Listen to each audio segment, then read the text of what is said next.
to the Author Stories podcast, where we bring you the story behind the stories and the storytellers. This week, my very special guest is Dr. Samuel Peralta. Welcome to the show, Dr. Peralta. Thanks, Hank. Thanks for inviting me. It's a pleasure to be here. You are very welcome. We actually have kind of been playing tag for a couple of weeks, and we're so happy that our two schedules finally lined up to be able to do this great interview. Thank you for taking time out of your Saturday to sit down with me. Thank you very much. So tell us a little bit about you. You are Dr. Samuel Peralta, an award-winning PhD scientist, as well as a poet and an excellent speculative fiction author. Tell us a little bit about how you wound up in this space with us, so to speak, in the fiction writing and the poetry space. Well, I do have a physics degree. I've got a PhD in physics, and that's how I started out. And I continue to do work in physics. When people ask me what I do, I tell them I design robots to go into nuclear plants to fetch the radioactive debris that people otherwise can't get at. And that's one of the things I do right now. I've also got a couple of startups that I'm involved in. I sit on the board of directors of a semiconductor company that's trying to push the boundaries of Moore's law. It's actually called Poet Technologies, no relation to what I do with my writing. Poet stands there for planar optoelectronic technologies, and it's 3,5 gallium arsenide electronic and optical startup. But to keep all of that in balance, because my day, as you can imagine, is filled with the scientific and technical, I write. And I did do writing for the major part of my life. Poetry was always a part of it from the early beginnings. My mom still keeps the poems I wrote when I was 5, 6 years old. So it started all the way from that. I got a following in poetry, and then I decided to put that love for poetry and writing with a love for science and engineering together, and now I'm writing in speculative fiction, and that's how we got here. Excellent. Who are some of your poetry influences, and what was your original uh, motivation for writing poetry? Is it something that's just always appealed to you? It's always appealed to me. I've always written poetry, but my biggest influences have got to be Pablo Neruda and T.S. Eliot, with smatterings of Gary Snyder, Craig Rain, and a few other people there as well. And essentially, I've been writing on and off. I won a few awards in poetry while I was younger, and then I got sidetracked into the corporate world when I finished my doctorate and started work. Then my poetry began to be sporadic until about 10 years ago or so, when Twitter started up. And on Twitter, I took the name Semaphore. And instead of tweeting things like, "Here I am, this pizza looks great," or "I'm at the bus stop at 3rd and Young," or something like that, I decided to tweet nothing but poetry. And it took off.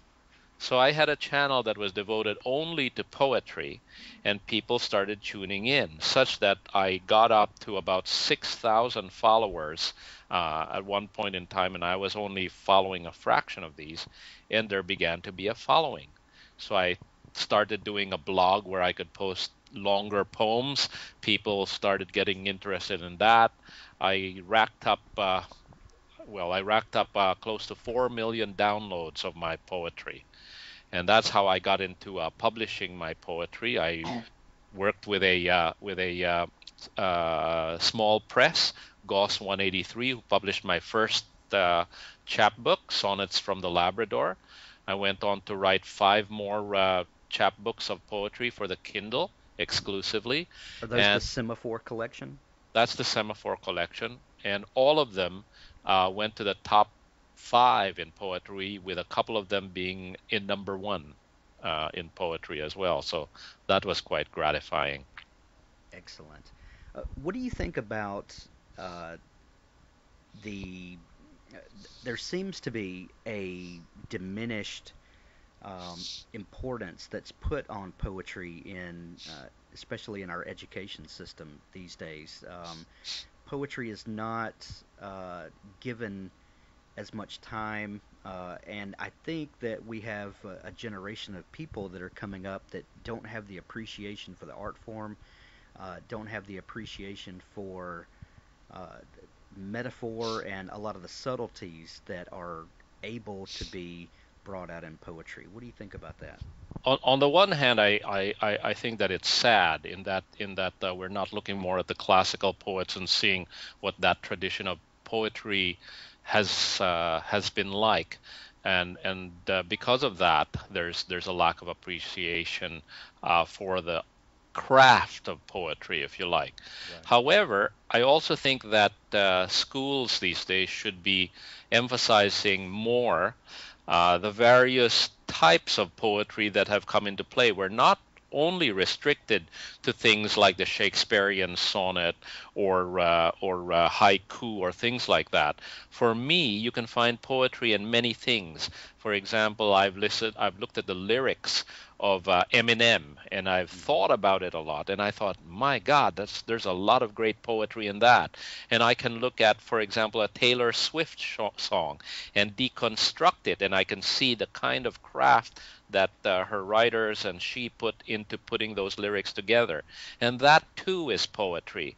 And I think that's important in today's schools, that we not only teach the poetry of the classical realm, the realm of sonnets and free verse and Pablo Neruda and Eliot, and grow an appreciation for that. But we should also grow an appreciation for today's poets, the poets who are working in performance poetry and rap poetry, in songs and ballads. It's that whole thing. Uh, the appreciation of writing and reading is can be gotten at through an appreciation of all of these, because poetry for me is probably the most accessible sense of self-expression in the written word. How do you balance that first off, how do you balance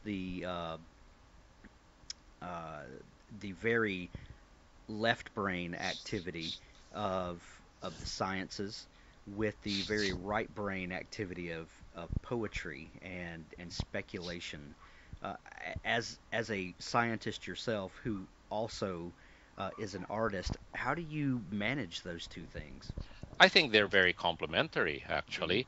I think they are. One of the things that it does is it gives me as a writer an, an access to a vocabulary that perhaps other writers don't have access to, and if they do it through research. Meanwhile, I can think about it naturally. So I think it gives people. It gives you also an appreciation of things that goes beyond the beyond the material. So you can look at the universe, for example, and you can see behind it the mathematics that is the framework for where the stars are placed in the firmament, and that gives you a deeper appreciation of the science behind it. Science is beauty, and beauty is science. For me, the two are very strongly intertwined.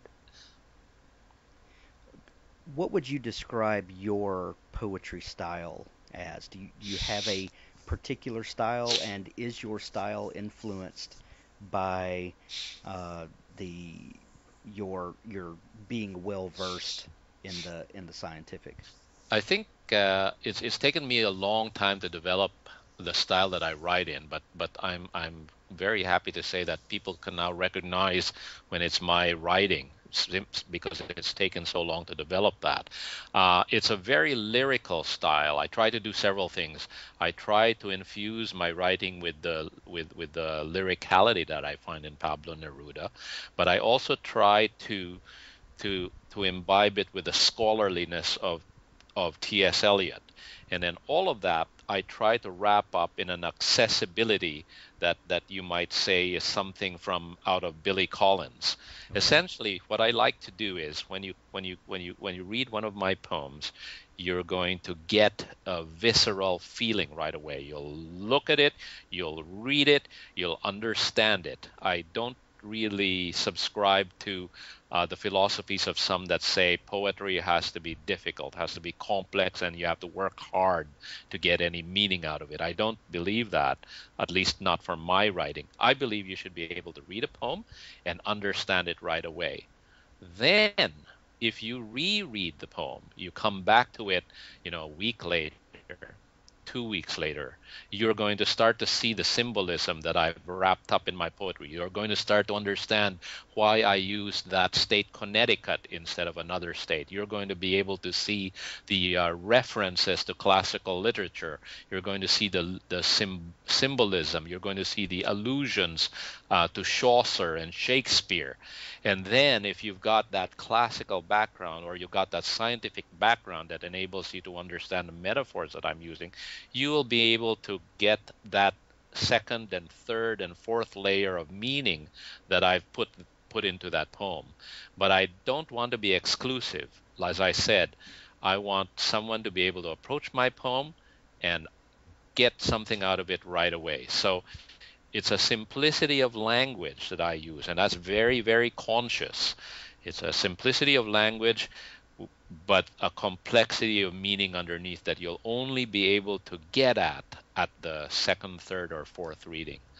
And so that's how I'd characterize my poetry.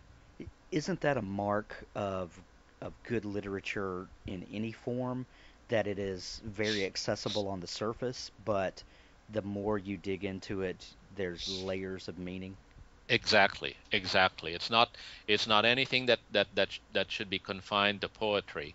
Again, it's a philosophy because there are some writers out there and some artists out there whose vision is to present all of it at once, or conversely, an artist whose vision is to present you with something so symbolically enigmatic that you have to work at it. And is that work is it's that effort that the audience puts into appreciating it that is part of the art. I don't mean to diminish any of those forms of those approaches to writing or to art, but I feel, anyways, that it should be that way. And it's not confined to poetry, you're right. It could be in a novel, it could be in a painting, it could be in any form of creative self-expression. If someone told you that they were not a fan of poetry, they were not comfortable with the art form, but realized that it was something that they needed to expose themselves to, what advice would you give to someone who is green in the area of poetry to allow them to become an appreciator of the art form and someone who might possibly become a poet? It's very easy. I'd ask them what they're interested in, and then I'd pick one of my poems and let them read it and see if they don't get anything out of it. Usually people say that they don't like poetry because they've been exposed to the types of poetry that is very alien to their idiom. They've been raised up in the 21st century. They've been surrounded by text messages, by the internet, and they just can't get along with the idiosyncrasies of the language used by Shakespeare or by Allen Ginsberg or things like that. So you've got to present them with something that they can relate to. For example, if someone told me, "Well, I bet you can't write a rap," and so I did. I wrote the sonnet series, Sonnets Before the Blaze, which takes a hip hop idiom, but also puts it in the form of a very traditional sonnet. And yet when you read it, you can read it out loud with the rhythms of a hip hop ballad. And people who've read that said, "Wow, I didn't realize that that's a sonnet." And and then you hit them, and then you say, well, look at it, look at the rhymes, and then they begin to appreciate not just the classical forms, the sonnet, but they also begin to appreciate that poetry can be found in hip hop. You don't think you like poetry. You say you don't like poetry, but the reality is that you love poetry. If you listen to a pop song, a jazz song, a heavy rock song, it doesn't matter. If the person is a good artist, the lyrics they write, the art they make, that's poetry. And the same goes for speculative fiction and science fiction, I think, as well. There's the kind of science fiction you read for escapism. Definitely, there's there if I continued to read my type of science fiction, I'd say, okay, I just want to check in my brain and watch the Terminator or something like that, right? Right. And I love the rock'em sock'em pow space operas as much as anybody. I read them, I imbibe them, but the kind of science fiction I like to write is the kind of science fiction where I want to make you think. You'll read it, you'll get something out of it, but then you'll sit back and you'll say, wait a minute, what is he really trying to say here?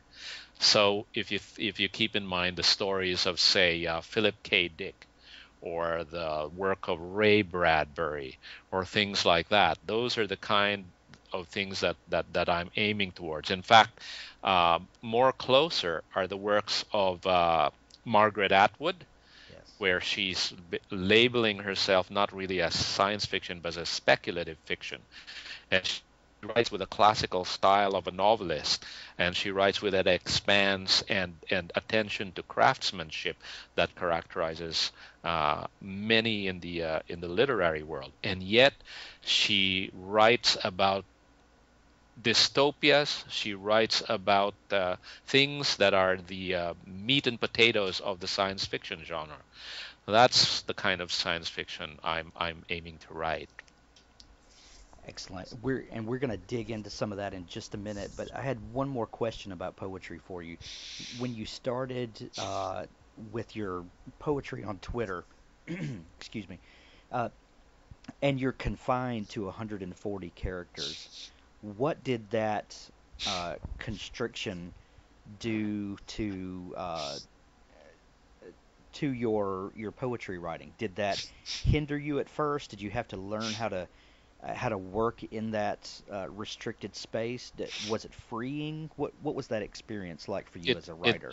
it was fantastic. I'm a writer who writes who pays a lot of attention to craft, and I used to write a column on craft for a blog called Diverse Poets, and also another one for One Stop Poetry. But essentially, writing a Twitter poem, if you like, 140 characters or less, is is another form of poetry. It's like a haiku that says you must have so many syllables here, or a renga, or a sonnet that says you must have so many syllables, you must have this rhyme scheme. So 140 characters gives you a lot of freedom, actually. You don't have to rhyme, you don't have to have a syllabication, you just have to be able to say it in one short burst. So what it does for you is it makes you create an intensity of image or feeling that's wrapped up in those 140 characters. Whereas if you were writing a longer poem, you would have the time to develop your thesis and explore the connotations of the words that you write. You have no time to do that in a Twitter poem. You've just got to give it to them. And so it produced some of my most intense forms of my intense pieces of poetry. What I did with it too is I tried to make it so that those short bursts of poetry could be linked up together in a longer piece. For example, I wrote a piece called 12 Stones on a Necklace, in which my followers on Twitter tweeted me types of gemstones. And then I would tweet back a poem in 140 characters that would just talk about that gemstone. They'd tweet amethyst, and I tweet them a poem back on amethyst, and so on and so forth. And the 12 best poems that I tweeted back, I strung together as a series called 12 Poems on a Necklace, 12 Stones on a Necklace. So as a long poem with a common theme born out of Twitter poetry. Excellent. Uh, and that helps me to transition to your other work. The work that I originally found you from is your speculative fiction or your science fiction. You had a story that came out, I guess, a week or two ago, Humanity. Hmm. That it was one of those stories that I read, and I walked around all day thinking about this story. And can you tell me about how Humanity came about? Well, humanity was first included in an anthology that I produced called the Robot Chronicles. So Okay. the theme of that was essentially uh, robots, and that particular story. Sorry, I'm just That's okay. searching here for a minute. That particular story was one in which I wanted to write a robot story that did not explicitly have robots in it, that focused on humans. And I look at the robot as a metaphor, if you like, Hmm. for humans. In fact, I the robots in humanity are going to be part of a large group of stories that I call the labyrinth, in which the robots form part of a society where they form the lower tier of a society. So they are the Jews of the society. They are the blacks of the society. They are the underprivileged, those the outsiders, those that are left uh, to the side. And it's the exploration of that theme that's going to underscore some of the series. Excellent. The and the story really, there was so much nuance there. It was like we talked about earlier. In one pass of the story, and uh, you're coming at the story from a couple of different angles. You've got the news reports.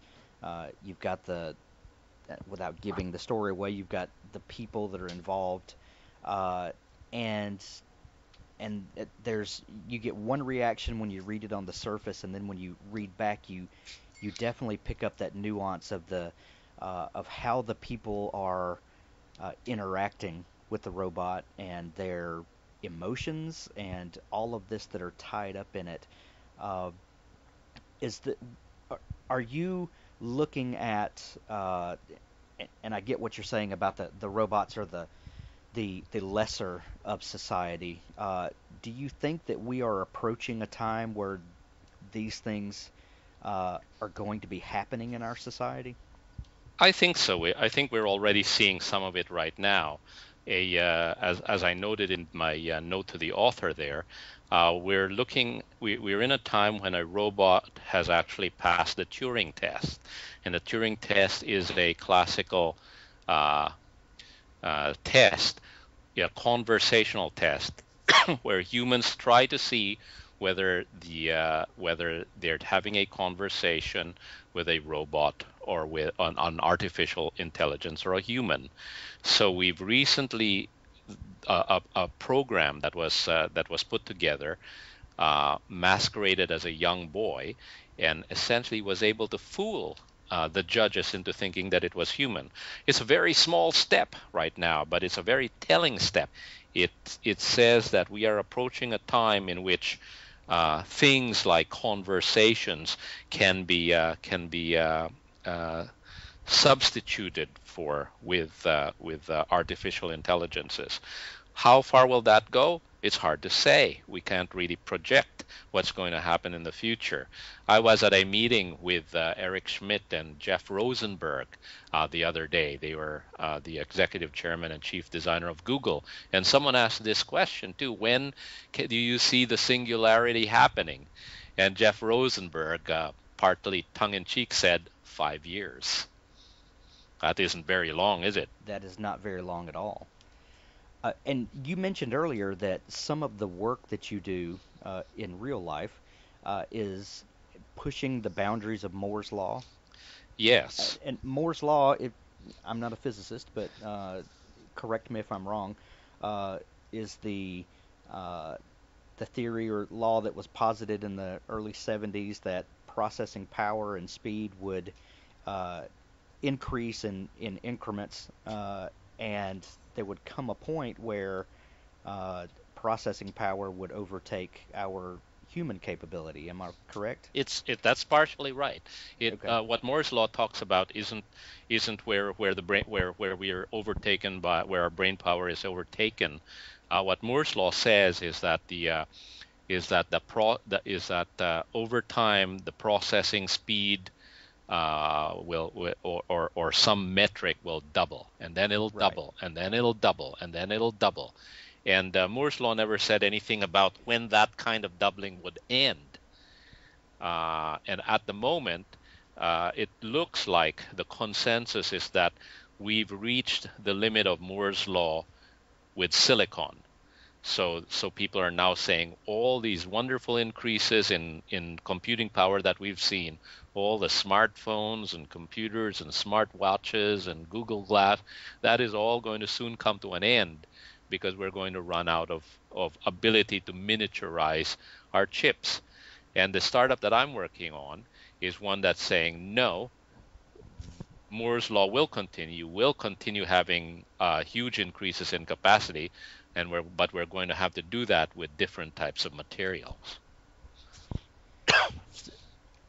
This startup that you're working on, how does this new technology and uh, the new horizons that are uh, constantly being sought after, how does that affect your writing? What it does is it gives me a horizon to look at and access to the technologies that other people may not have at all. It enables me to ground my fiction in a reality that I'm perfectly confident about. In other words, there's a lot of speculative in my fiction that I've taken out. I'm writing about things that actually are very where the technology is very likely to happen. The way that the technologies are framed in the society that I imagine, that's the speculation. But the technologies that I talk about, technologies that include things like telepathy or time travel, those are things that are beginning to have a grounding in actual science rather than science fiction. And that's the part of the exciting thing that I see. Do you see yourself as a science fiction writer, as a speculative writer, and do you see a difference in those two things? I do see a difference. Obviously, there are many different genres of science fiction. I don't have quite uh, the motivation to say I'm a speculative fiction writer. I'm not a science fiction writer. I am a science fiction writer, but the type of science fiction that I write is I like to think anyways more literary. I don't know if you're familiar with the writings of Kazuo Ishiguro, but he wrote The Remains of the Day. But one of the other books that he wrote that's a touchstone for me is um, Never Let Me Go. Have you read that? I have not read that. It's a beautiful book that was made into a beautiful movie as well, and it's a story of a relationship between two women and the man that they both love, and it shows that relationship growing from a boarding school all the way to the teenage years, all the way to the time that they're adults. The only thing is that, and the book tells you this early on, so it's not really a spoiler, is that these three people are clones. So the book focuses on the relationship, on the human relationships that develop, and the larger questions of, do these folks have a soul? If they do have a soul, then what does that mean for the rest of us? If they don't have a soul, then what is it that differentiates them from the rest of us? Is love dependent on the reality of having a soul? So I was intrigued by the fact that Kazuo Ishiguro wrote this beautiful story about clones, essentially, but what he was really writing about was the human condition. And so I thought, gosh, this is something that I would love to do. I thought, what I can do is I can take the metaphors of the future, the metaphors of robots, of telepathy, of time travel, and then weave them into a story that was really not about these technologies, but was about the human relationships that go on between two people or three people. So hereafter, another story that I wrote is a story, it says, about love and time travel. But really, time travel there is a metaphor for the distance that separates two people, and the questions that come up of, is love strong enough to overcome distances? So you don't have to talk about time travelers. You can talk about two people who are separated by war, one person in the homeland and the other person far away in Afghanistan, in Iraq, in Vietnam, or wherever. And can their love endure that distance? So time travel, the separation of time, becomes that metaphor for distance. And what really is important is the relationship between two people. In humanity, the questions become about the love of a mother and child, the soul of a human being. It's the case of, the question gets turned back on you. If you make a judgment about another human being, does that judgment actually reflect more as a judgment on yourself instead? And those are the kind of questions that I want the reader to think about as they read through my stories. I want to be I approach it very much like my poems. You read the stories, you get something very quickly out of it, and if you decide, you don't really want to think of it, this was a piece of entertainment, that's great too, because you got that out of it. But if you take the 5 minutes to think a little bit about what each of those scenes mean in a story, you'll get more out of it. Do you think that couching these stories in the world of science fiction, or those that write in a fantasy world, do you think that allows us to wrestle with those hard questions and hard concepts? Do you think it allows our brain to disengage a little bit, to take the maybe the weightiness of the issue off the table? Do you think that's one reason that science fiction appeals to so many of us? Definitely, that is one thing. There's another story that I wrote called Liberty, and Liberty is about the enslavement of a robot. And Liberty is actually subtitled "Seeking a Writ of Habeas Corpus for a Non-Human Being." Uh, and it centers around a court case that could declare a robot a person, although a non-human being. It centers upon the question that if we can declare corporations persons that are imbued with rights under our laws, is what more for human beings themselves, or what more for non-human beings? And then you begin to extend the concept of non-human beings to dolphins, to mammals with potential sentience, let alone robots. So, and these kind of things are not only issues that we're looking at in the future, but they're issues that we've looked at in the past. Um, in the history of in the early history of the United States, black people were not considered persons. They could not own property. In fact, they were property, so on and so forth. But one of the ways in which the liberation movement was able to transition their status in the United States was to invoke the writ of habeas corpus, because the writ of habeas corpus could only be invoked when a court order pronounced that individual to be a person. And that was a legal transition from a non-person to a person. And this is not an issue that's confined to the United States. That rule of law, that declaration of personality, in order to invoke habeas corpus, was used in the United Kingdom. It was used in many other jurisdictions, and it continues to be relevant in our world today, where you have got nations in which level of society is considered to have a different person status than other members of society. And it's very difficult for us to look at ourselves and face these questions. It's very difficult for other people to look at their societies and say, what kind of a society am I living in when somebody who looks exactly like me is treated differently? And that's couching it in the words of science fiction, making that non-person be a robot, whether they look like a robot or whether they look like you and me exactly. It enables us to talk a little bit more freely. It enables us to engage in a discourse that may be uncomfortable to engage in otherwise.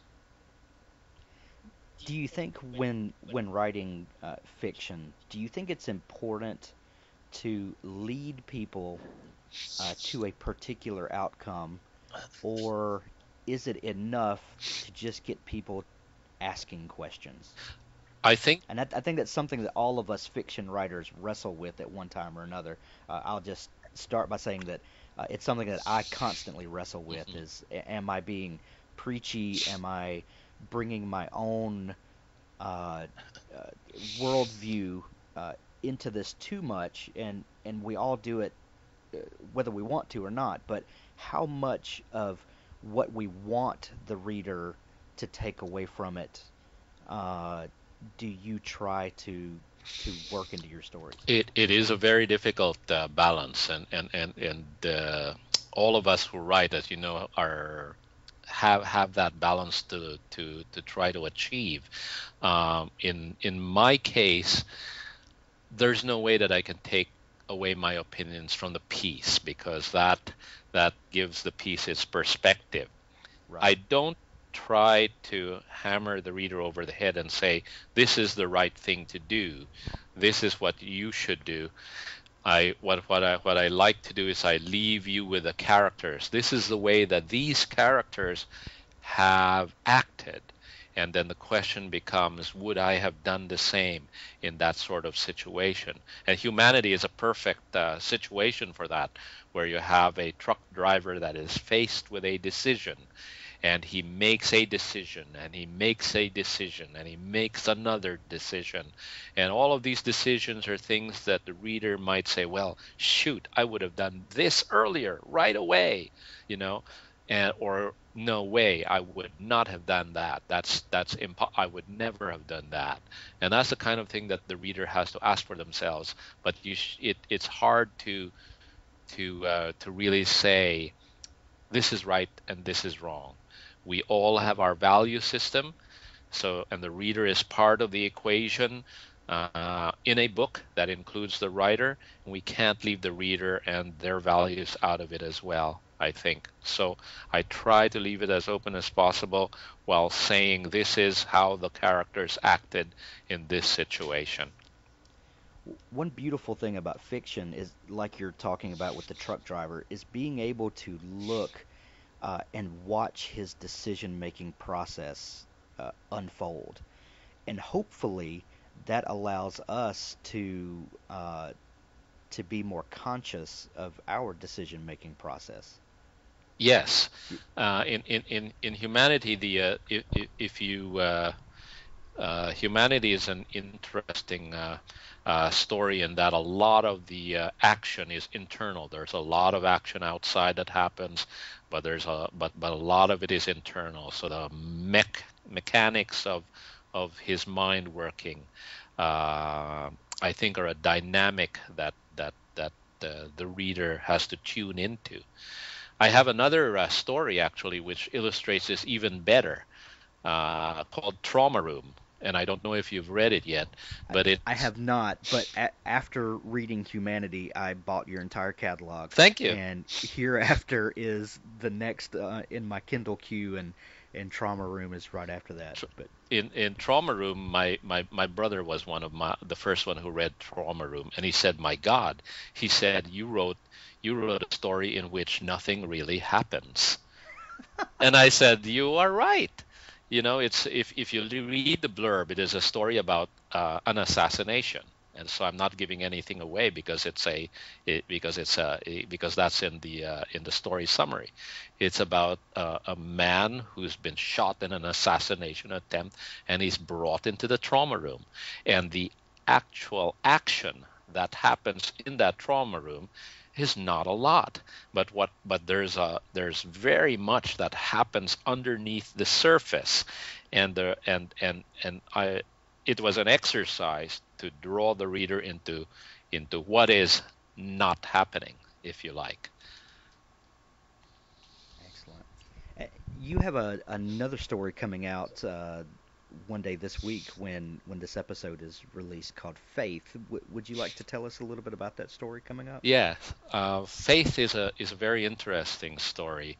It's a story that begins, and this is how the summary goes again. That begins in an antique shop when a cache of illegal firearms is stolen, and it ends in a schoolhouse where a teacher and a student and her students essentially face a confrontation that tests their faith, that tests the boundaries between good and evil. And it's a it's a story that begins to weld all of the pieces of my fiction together. All of the stories that we've mentioned so far, humanity, hereafter, liberty, trauma room, all of them are part of a larger story arc that I think a part of a world that I think of as the labyrinth. All of the stories are standalone. They are all can be read so far in any order, but you will see themes in them, and you will see characters and character names in them. For example, I'll give you a hint. Keep an eye out for the Waymans. Keep an eye out for the Otonis. These are two families that will crop up here and again in the various stories. And if you stay with me, if you stick with me, you will see the larger tapestry of all of these stories take hold, and you will see all of the threads of my robots, my telepaths, my time travel coming together. And faith is one of the stories in which all of these threads begin to intermingle. And yet down to it, it becomes a story about faith, about the strength of faith, the lack of faith, losing faith, and regaining faith.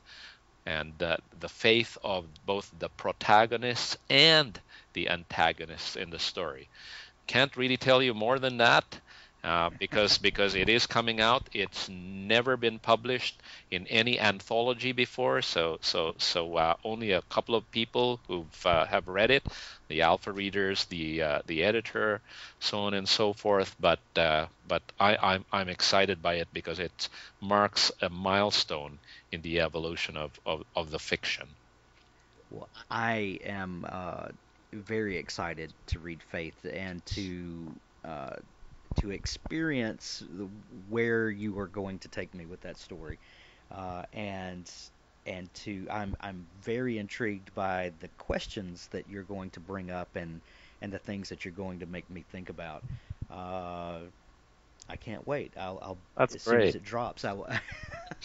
Because those are themes that uh, a lot of us that write fiction are constantly wrestling with. And how do we see the world? How do we interact with one another? How do we deal with things that we can't explain? Um, I, I love that you are tackling some of these issues and really humanizing them in a way that's sometimes non-human. It's going to be interesting to see how the general science fiction community accepts it. It's someone has told me, you know what, you're really a literary fiction writer masquerading as a science fiction writer, and in a way I am. In a way I am, but. And so we'll see what the acceptance is like. So far, the acceptance of the other stories has been quite good. And another book that's coming out later on is going to be one that brings together some voices from this fabulous community of science fiction authors that I'm a part of. It's the Telepath Chronicles, and that's coming out in November. It's actually the second in a series that I've been producing so far with editor David Gatewood. The first one was Robot Chronicles, out of which humanity came, and the Telepath Chronicles is another one of these. There's going to be a third one that's coming out as well in January, called the Alien Chronicles. The roster for that is also complete, and the authors are now putting together their original short stories for that volume, and that's quite an exciting project that I've been involved in, because it's gotten me it's gotten me a lot of new friends, and it's given me an appreciation for the camaraderie there is in this world of indie publishing. I love that some of those boundaries are being pushed, and some of those walls of genre separation are starting to maybe not come down, but being pushed around a little bit, Hmm. and we can have literary fiction that has some of these fantastical elements, and a lot of what I write is very literary fiction, things set in a small town, and some of these traditional American stories, but That's that right. That's what I notice about what you write. Actually, uh, you're a masquerader as well. I am, but I love to bring in the fantastical elements and things that make us look outside of these typical things. But I love that those boundaries are being pushed around. I think it's an exciting time for writers, but for readers as well, is that um, we get to really branch out and experience these new things in new ways, and to me it's a really exciting time. This is a time in which cross genres is has a life. In Yes. the previous world, those kind of stories were seen as not being very commercial, so there was very little chance that those kind of things would get out to readers. But now it's got a chance. Yes. One more question, and I'll let you go. Like you talked about with the Telepath collection that's coming out, and these different collections. What has that experience been like for you, getting to write in these anthologies and producing these anthologies? What is that experience like when pulling in other authors and saying we're all going to write around this theme? It That's probably a pretty incredible experience, It, isn't it it? is an incredible experience. The first two stories that I placed were placed in anthologies that I did not produce. They were synchronic, and help fund my robot army, by John Joseph Adams, and the first one by pulled together by David Gatewood. Those ones actually were my real debut into science fiction, and the Robot Chronicles, the first one, essentially was an attempt to experience that sort of camaraderie, being and leading that group. It's a very exciting experience, essentially seeing new perspectives come out all of the stories are exciting, but all of the stories are very different because they come out of individual voices of the authors. And it's whenever I see a new story that comes out of that team, I think, wow, that is incredible. And to be a part of it, to help being a part of the inception of these stories is just a very exciting experience.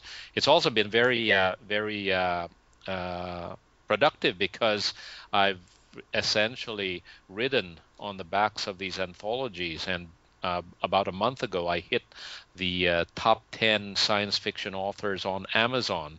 On the grounds that the three anthologies I was involved in, rose to the top. So, it's been that kind of amazing experience as well.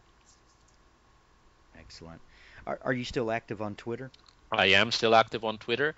I don't tweet poetry as much, but I think I will be actually tweeting a complete story on Twitter in 140 characters or less, in streams of that, pretty soon. That's going to be an interesting experiment to see whether they engage with that.